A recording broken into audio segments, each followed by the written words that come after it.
आप विश्वास नहीं करोगे कैसे पता लगी। मैं बाहर से जब आ रहा था, ये आप देखोगे ताज होटल की साइड से जो रोड जाता है, मैं ऐसे ही नॉर्मली जा रहा था किसी फ्रेंड को ड्रॉप आउट करके, तो मैंने बोर्ड लगा हुआ देखा चाणक्यपुरी रेलवे स्टेशन। तो मैं कहा चलो एक बार हम नई दिल्ली से पकड़ते हैं ट्रेन, तो एक बार चाणक्यपुरी से पकड़ के देख लेंगे। तो मैं नीचे आया, नीचे आने के बाद देखा, मैंने कहा ये तो बंजर पड़ा हुआ है, ना यहाँ पे कोई स्टॉल है, ना टी का है, ना कोई बंदा है, ना कोई भी पीपल यहाँ पे नहीं, ना कोई आरपीएफ, कोई भी नहीं।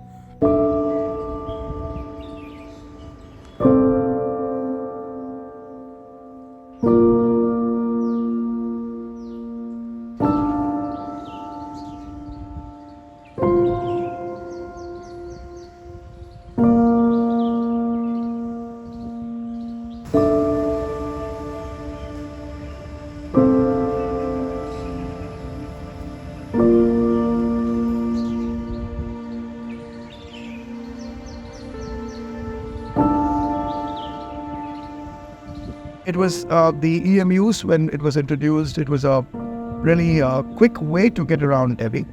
And it's interesting when you actually make the complete journey about how many historical monuments that you cross. The ring railway actually follows that curve of the Yamuna on one side and the Aravalli Ridge on the other side. It was a long way around, and basically you would go through Chanakyapuri, Lajpat Nagar, Nizamuddin Station, Dipti-Ganj, and it used to basically loop pretty much through all the key places in Delhi from which you could branch off by other means of transport. And most of the stations were very basic. There'd be a kind of a basic station hall, sometimes with a tin shed, sometimes a more properly constructed building, typically single floor.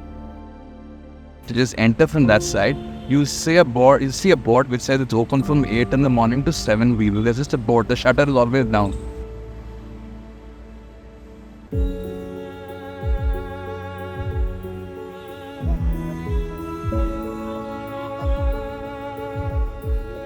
You would remember those old tickets, It was even before the paper ticket, the computerized paper ticket came into being. So even that slightly brownish ticket on which they would stamp this, and the fare also.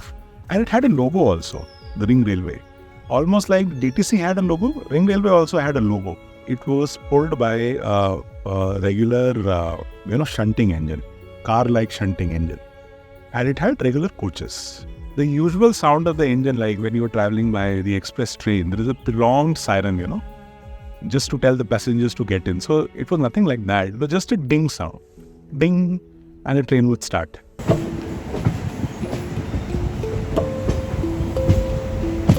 Back in the early 90s, there used to be a very interesting cross-section of people who used to take the Ring Railway, right? And remember, this is early days of liberalization, so there are still very few companies and private companies in Delhi. So a lot of them are government officers and government workers and maybe lower-level functionaries in government offices.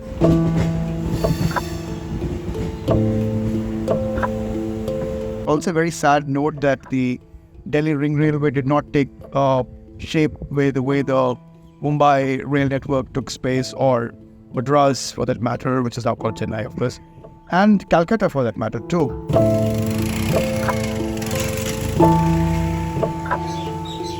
मैं रोहतक से निजामुद्दीन बाया पटेल नगर सफ़र करता हूँ और पिछले 25 साल हो गए मेरे को, 25वां साल है। तीन की ट्रेन चलती है ये, जिसमें 5000 से 7000 तक यात्री डेली अप डाउन करते हैं और उनका मतलब कोई भी सुविधा नहीं है। आपको लगता है चलनी चाहिए?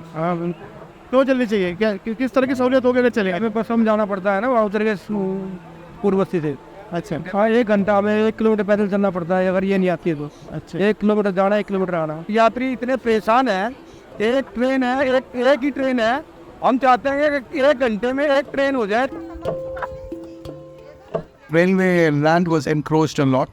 It was very interesting to see when you went through how only when the train would go, the squatters would move away.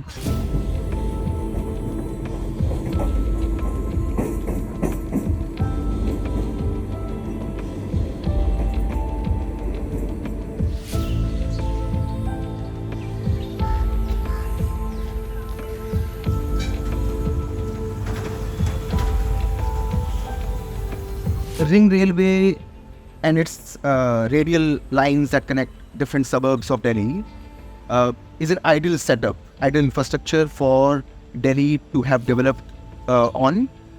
for a good rail-based mass transit. When we look at transit in a city, we should remember that it is first of all public good. Mass transit in general, the operations of it is not looked at from the point of view of profitability. So a lot of justification for building metros came from those projected numbers, but we are nowhere near to achieving those numbers in the actual ridership. And let's keep in mind that none of the metros that are operating in any Indian city right now have achieved the ridership that they promised in the projections. We should keep in mind that any system, how efficiently it is operating, how much ridership it would attract, depends on how efficiently that system is operated. If the frequency of the trains on Ring Railway wasn't high, if it wasn't connected very well with other modes of transit, then you can't expect that ridership to exist on that system. So it's a self-fulfilling prophecy. If you want Ring Railway to fail, it will indeed fail.